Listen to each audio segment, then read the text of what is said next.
Hello everyone, welcome to my YouTube channel. आज हम देखेंगे हेनरी वॉर्म की एक पोइम द रिट्रीट। ये एक रिलीजियस पोइट थे और अपने आप को जॉर्ज हर्बर्ट का शिष्य मानते थे। इस पोइम में हेनरी ने बताया कि चाइल्डहुड बहुत इनोसेंस होती है।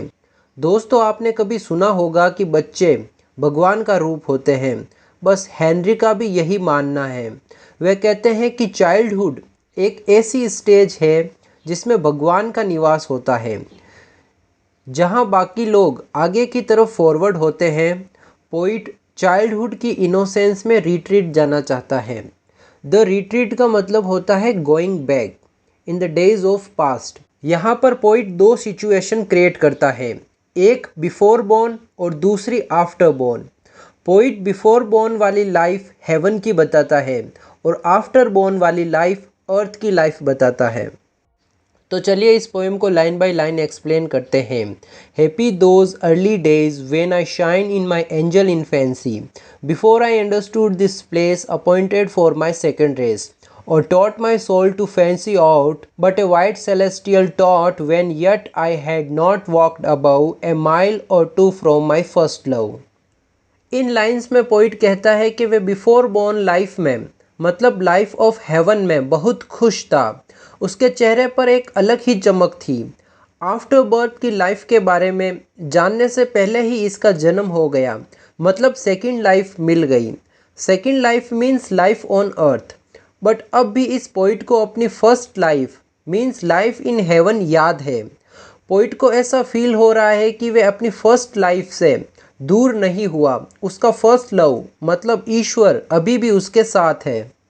And looking back at that short space could see a glimpse of his bright face when on some gilded cloud or flower my gazing soul would dwell and over, and in those weaker glories spy some shadows of eternity। In lines में poet कहता है कि वे अर्थ पर भी haven की झलकियां देख सकता है, बट वो एक शॉर्ट टाइम के लिए ही फील कर सकता है। जब अर्थ पर क्लाउड और फ्लावर शाइन करते हैं तो पोइट को लगता है कि उसका फर्स्ट लव, उसका ईश्वर खुश है। जब क्लाउड और फ्लावर पर सनलाइट पड़ती है तो वे ब्राइट दिखते हैं। इस सीन को पोइट बहुत टाइम तक देखता रहता है। फिर उसको फील होता है कि हेवन की ब्यूटी अर्थ की ब्यूटी से ज़्यादा ब्यूटीफुल है। Before I taught my tongue to wound my conscience with a sinful sound और had the black art to dispense a several sin to every sense, but felt through all this fleshly dress bright shoots of everlastingness. इन lines में poet कहता है कि when he was a child, जब वे एक बच्चा हुआ करता था तो उसमें इनोसेंस और प्यूरिटी थी। वह किसी की फीलिंग्स को ठेस नहीं पहुंचाता, क्योंकि उसको पता ही नहीं था कि इस संसार में ऐसे भी लोग हैं जो दूसरों को दुखी करके उनको प्लेजर मिलता है। पोइट में किसी भी तरह का पाप नहीं था, क्योंकि एक बच्चे को पता ही नहीं होता कि ये दुनिया कितनी बुरी है।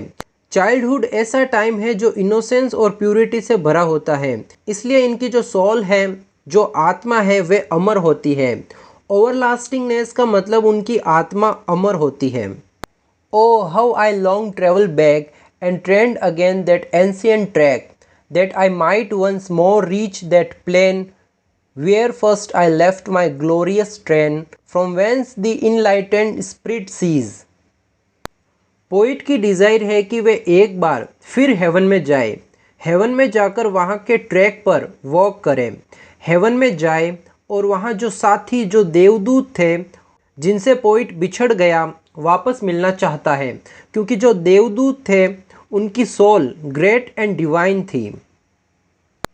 That shady city of palm trees, but I my soul with too much stay is drunk and staggers in the way. Some men a forward motion love, but I by backward steps would move. And when this dust falls to the urn, in that state I came return। Poet heaven के palm trees के बारे में कहता है कि वह बहुत छायादार है, बट पोइट को इस बात का अफसोस है कि वह चाहकर भी हेवन में नहीं जा सकता, बिकॉज उसने बहुत सारा टाइम अर्थ पर बिता दिया जहां सभी लोग आगे बढ़ने में लगे हैं। पोइट रिट्रीट जाना चाहता है। पास्ट के उस चाइल्डहुड में।